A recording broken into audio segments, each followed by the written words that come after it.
Shalom teman-teman, apa kabar kalian? Ya, pastinya luar biasa. Selamat datang di ibadah Junior Church GPI Crown Palace Semarang. Ibadah kita kali ini akan mengambil tema bulat atau ular. Nah, sebelum beribadah, yuk kita berdoa bersama-sama.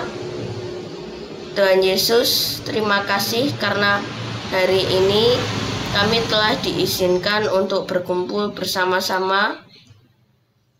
Dan Tuhan, berilah kami kelancaran dan kemampuan untuk mendengar dan melaksanakan firman yang Kau sampaikan pada hari ini kepada kami dengan baik. Dalam nama Tuhan Yesus, amin. Selamat beribadah, Tuhan Yesus memberkati. Shalom.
Shalom adik-adik.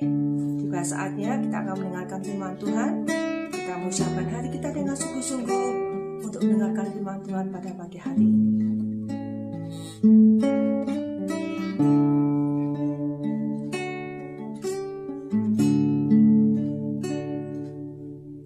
Bagaikan bejana siap dibentuk, demikian hidupku di tanganmu. Dengan urapan kuasa rohmu, ku dibaharui selalu. Jadikan ku alat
kasih Roh Kudus. Kami mau menyediakan hati kami pagi ini ya Tuhan, untuk mendengarkan akan firman-Mu. Kami mau lebih lagi mengasihi akan Engkau, dan kami mau lebih lagi hidup kami memuliakan akan nama-Mu Tuhan. Firman-Mu yang menjadi terang suluh bagi dalam setiap jalan kami ya Tuhan. Allah Roh Kudus, Engkau yang akan menyertai setiap adik-adik kami yang mendengarkan firman Allah pada pagi hari ini. Engkau yang akan memberikan hikmat akal budi ya Tuhan. Biarlah adik-adik kami boleh mengerti Tuhan, memahami Tuhan setiap firman yang disampaikan pada pagi hari ini. Anak-anak kami, adik-adik kami, dan kami kakak-kakak yang melayani tidak hanya mendengar firman-Mu saja Tuhan, tapi kami boleh menjadi pelaku-pelaku firman-Mu Tuhan.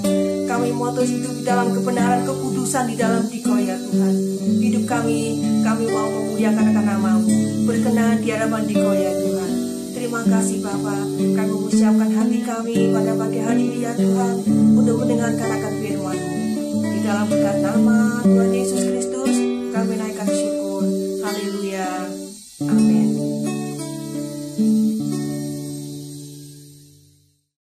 Shalom adik-adik. Wow, senang sekali hari ini Kak Nawang bisa jumpa kembali sama kalian. Kita mau belajar kembali kebenaran firman Tuhan. Nah, adik-adik, kita mau hari ini membahas kembali tentang binatang. Nah, ingat nggak minggu lalu apa ya pelajarannya?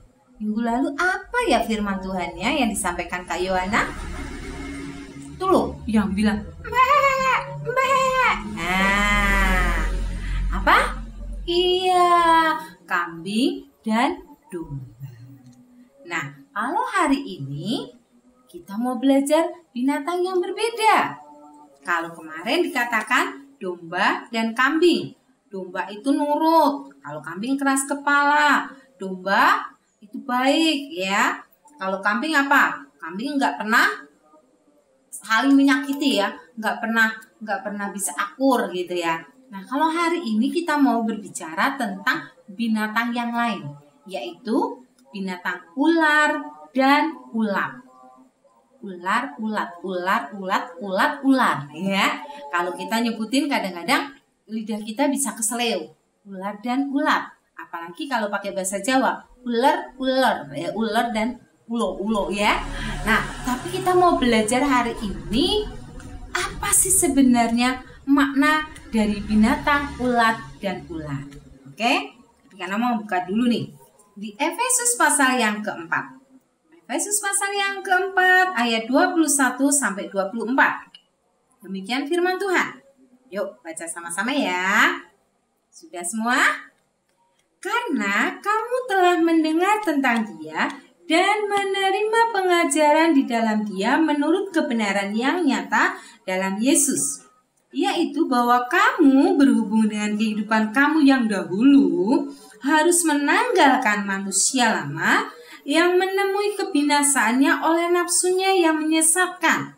Ya, wah kita mau belajar tentang manusia lama dan manusia baru ya, supaya kamu dibaharui di dalam roh dan pikiranmu dan mengenakan manusia baru yang telah diciptakan menurut kehendak Allah di dalam kebenaran dan kekudusan yang sesungguhnya. Ya, hari ini kita mau belajar tentang manusia lama dan manusia baru. Hari ini Kak Naum mau kasih ilustrasinya tentang ular dan ulat. Nah, adik-adik, kalian pasti pernah lihat kan ular? Ular itu binatang yang mengerikan. Kalau dia mengeluarkan bisa, bahkan bisa membuat orang menjadi harus masuk rumah sakit dan mungkin bisa mati, ya, lebih banyak mati. Kalau dia menelan mangsanya demikian rupa, bahkan bisa ya. Kalau ular apa ya itu? Ular apa ya namanya ya? Yang bisa sampai bisa nelen manusia, ya. Nah, kemudian ular itu juga bisa merusak tanaman, ya, sama seperti ular. Cuman kalau bedanya ular itu besar, kalau ulat kecil. Nah, sekarang Kak Nawa mau bahas dulu tentang ular. Ya. Ular itu membutuhkan proses waktu untuk dia berganti kulit. Ya. dia berganti kulit, kemudian dia berdiam diri dulu, dia membentuk kulitnya itu muncul, kemudian kalau dia itu tidak berganti kulit, maka ular ini sebenarnya akan binasa. Kenapa? Karena ada kulit ini mengeras dan mengganggu dia. Kemudian ketika dia mau berganti kulit, bahkan dia harus menyiksa dirinya loh. Kadang-kadang dia harus menggesek-gesekkan badannya ke pohon, kadang dia harus berenang secepat mungkin dan sebagainya. Tetapi kalau dia ada bantuan manusia juga kadang untuk melepaskan kulit. Nah, tetapi ular tidak berubah bentuknya. Ular tetap ular. Yang artinya begini. Kehidupan manusia seringkali dengan casingnya, dengan model barunya, dia tetap punya sakit hati, dia tetap nyimpen kepahitan, dia tetap nyimpan kesombongan, dia tetap nggak mau rukun sama temen, dia suka mengadu domba, dia suka keras kepala, dan dia nggak mau taat, dia dengan manusia lamanya dia aku begini, itulah ular. Nah, dia nggak pernah mau berubah. Ular tetap ular. Artinya sebagaimanapun juga dia berganti kulit, bentuknya tetap ular.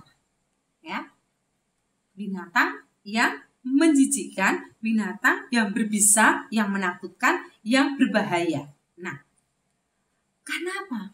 Karena manusia lamanya tetap ada. Nah, kalau di sini dikatakan kita harus menanggalkan manusia lama di dalam ayat 22 dan menemui kebinasaan oleh hawa nafsu yang menyesatkan, supaya kita dibaharui di dalam roh dan pikiran dan mengenakan manusia baru. Maka Kak Nau mau kasih contoh. Ular tadi berganti kulitnya, dia tetap menjadi ular. Tapi beda dengan ular. Coba bayangin, ular. Binatangnya kecil, dia nempel di daun, kadang makan daun-daun gitu kan. Dia juga kadang bikin gatel gitu nggak enak gitu lah. Kalau kita kena ulat kan nggak enak ya.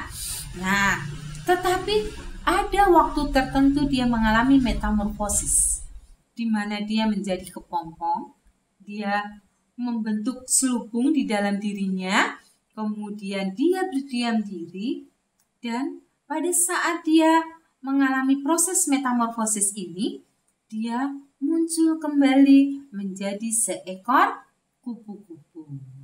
Jadi kalau ular tetap ular, tapi ular berubah menjadi kupu-kupu. Binatang yang sangat indah. Dia punya sayap yang bagus, dia bisa membantu manusia dalam penyerbukan. Dan kalau kita melihat kupu-kupu, wow, senang sekali. Bahkan kita mungkin pengen nangkep, pengen bawa pulang, kemudian kita simpen Kalau kita gambar kupu-kupu, senang sekali ya, sayapnya bagus gitu ya. Nah, itulah kehidupan manusia.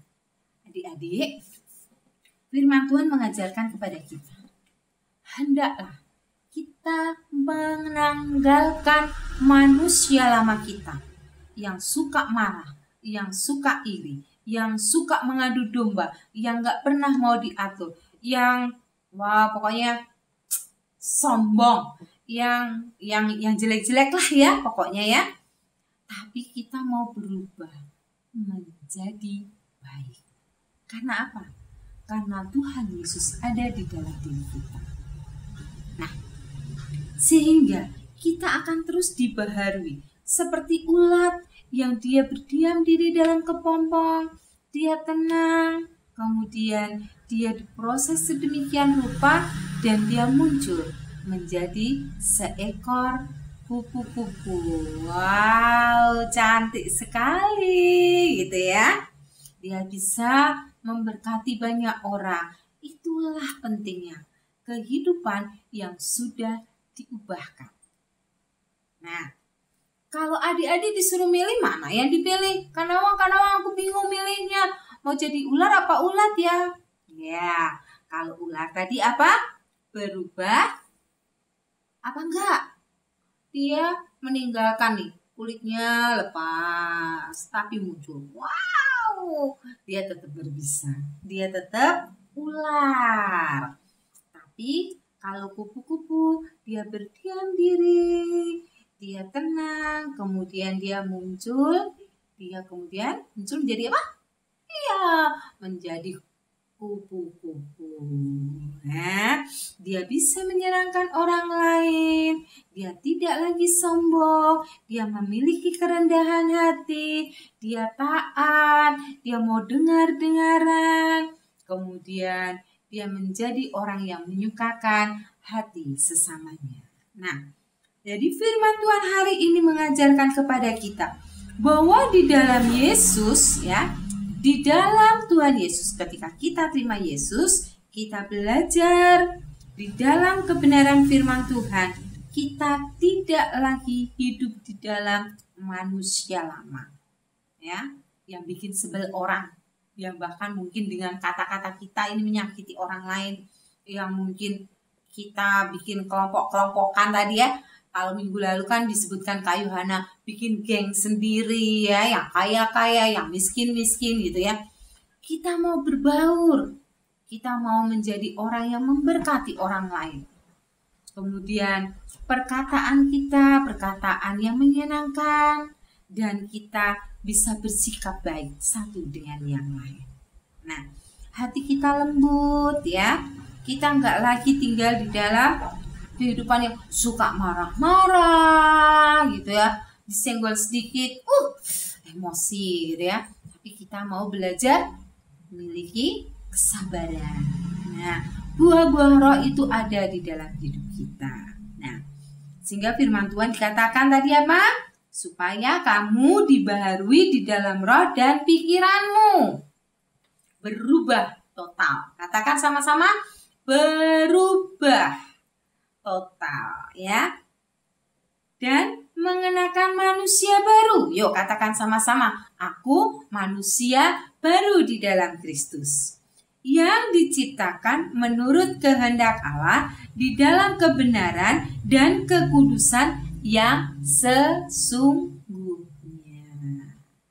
Nah, jadi paham nggak bedanya ular yang berubah dengan ulat yang berubah? Paham nggak? Ular tadi walaupun sama-sama seperti ular berdiam diri, dia berganti kulit tapi tetap ular yang berbisa. Dia tetap menjadi manusia yang nggak mau berubah. Mungkin penampilannya berubah, ya, casingnya berubah, ya, tapi sifatnya tetap nggak berubah. Tetapi ular berbeda. Ketika kasih Kristus menaungi dia, ketika kasih Kristus menguasai dia, dia berubah dan menjadi memiliki hati yang lebih baik lagi, yang lemah lembut, yang sopan, yang ramah, yang penuh kasih, tidak sombong, punya kerendahan hati, dan bisa menyenangkan sesamanya. Nah, jelas nggak? Mana yang harus kita pilih? Ular atau ulat? Ayo. Kalau kemarin pilihnya aku mau jadi domba, sekarang pilihnya aku mau jadi ulat. Iya, tapi ingat, bukan ulat yang bikin gatal-gatal ya, tapi ulat yang berubah menjadi kupu-kupu. Nah, jadi firman Tuhan hari ini mengajarkan kepada kita, yuk kita mau tanggalkan manusia lama kita. Kehidupan kita yang gak berkenan di hadapan Tuhan dan juga tidak berkenan di hadapan manusia. Dan menggunakan kehidupan yang diperbaharui oleh kasih Kristus. Sehingga kita ini hidup di dalam kebenaran dan kekudusan Allah. Ya, ayat 24. Ya, boleh dong Kak Nawa minta kalian hafalin nih sebagai ayat mas. Efesus 4 ayat 24. Dan mengenakan manusia baru yang telah diciptakan menurut kehendak Allah di dalam kebenaran dan kekudusan yang sesungguhnya. Jadi hari ini firman Tuhan mengajak kepada kita, yuk sama-sama kita tanggalkan manusia lama kita. Kita gunakan manusia baru yang menyenangkan hati Tuhan, membuat Dia berkenan kepada kita dan juga membuat orang-orang di sekeliling kita senang dengan keberadaan kita, memberkati orang yang ada di sekeliling kita dengan perbuatan kita. Karena kita sudah bukan lagi ular atau ulat, tapi kita sudah menjadi seekor kupu-kupu yang berubah, yang berbeda, yang bisa bermanfaat bagi orang lain. Oke? Hari ini kebenaran firman Tuhan mengajarkan kita, jadilah orang yang berbeda di dalam Kristus. Biarlah firman ini memberkati kalian semua untuk terus bertumbuh dan berubah dan menjadi berkat bagi sesama. Tuhan Yesus memberkati semuanya. Amin. Salam, saya ada kesaksian nih tentang sahabat saya yang terpapar COVID-19. Waktu itu sahabat saya dan keluarganya pergi ke dokter untuk memeriksa kesehatannya, dan kata dokter mereka terkena COVID-19 dan harus isoman di rumah. Lalu mereka WA saya kalau mereka terkena COVID-19, dan saya membaca WA-nya, saya kaget dan saya merasa kasihan karena dia adalah sahabat terbaik saya. Saya berdoa kepada Tuhan supaya dia lekas sembuh dan bisa berkumpul lagi. Dan saya berencana dengan mama saya pergi membawa buah tangan ke keluarganya sahabat saya. Sesampai di rumahnya, saya meletakkan buah tangannya di depan rumahnya. Lalu saya WA supaya mengambilnya. Dia mengucapkan terima kasih. Dan beberapa minggu saya dikabari lagi kalau dia sudah tidak terkena lagi COVID-19. Dan saya senang sekali karena dia sudah tidak sakit lagi dan dia bisa berkumpul lagi bersama saya dan bermain lagi seperti sedia kala. Ini semua berkat kebaikan Tuhan. Terima kasih Tuhan, Engkau telah menyembuhkan sahabat saya yang terkena COVID. Terima kasih, GBU. Halo teman-teman, jadi di video kali ini Sheila akan bercerita tentang bagaimana Sheila mengasihi orang tua. Jadi, Sheila mendoakan orang tua Sheila, dan juga Sheila akan nurut dengan orang tua Sheila. Gitu aja, bye-bye. Puji Tuhan, adik-adik semua sudah mendengarkan firman Tuhan kan tadi? Adik-adik diberkati? Kak Ina percaya adik-adik semua diberkati dengan firman Tuhan, dengan ibadah kita. Ayo kita akhiri ibadah kita, Kak Ina ajak berdoa. Tutup matanya. Terima kasih Tuhan Yesus untuk ibadah yang sudah kami lalui sepanjang hari ini. Terima kasih Tuhan untuk firman-Mu yang luar biasa. Biarlah firman itu menjadi rema bagi adik-adik semuanya. Terima kasih Tuhan, adik-adik masih Engkau berikan kesempatan untuk mengikuti ibadah hari ini. Biarlah adik-adik menjadi adik-adik yang takut akan Tuhan, dapat membedakan apa yang baik dan yang tidak baik. Terima kasih Roh Kudus, Engkau yang menyempurnakan ibadah kami pagi, siang, sore hari ini. Hanya di dalam nama Tuhan Yesus Kristus kami mengucap syukur. Haleluya. Amin. Tuhan Yesus memberkati adik-adik semuanya. God bless you. Bagi adik-adik yang rindu memberikan persembahan, adik-adik dapat memberikan persembahan online dengan cara mentransfer melalui rekening BCA dengan nomor 252-771-9999 atas nama GBI Crown Palace. Atau dapat melakukan scan melalui aplikasi GoPay, OVO, Dana, atau aplikasi mobile banking lainnya. Tuhan Yesus memberkati. Yuk, anak-anak, sekarang angkat kedua tanganmu. Ayo anak-anak, ayo angkat kedua tanganmu, buka hatimu, dan terimalah berkat yang terbaik, berkat yang berlimpah dari Allah Bapa, ya, cinta kasih daripada Tuhan Yesus Kristus, dan persekutuan yang manis dari Allah Roh Kudus menyertai anak-anak semua mulai hari ini sampai kedatangan Tuhan yang kedua kali, bahkan sampai selama-lamanya. Katakan amin.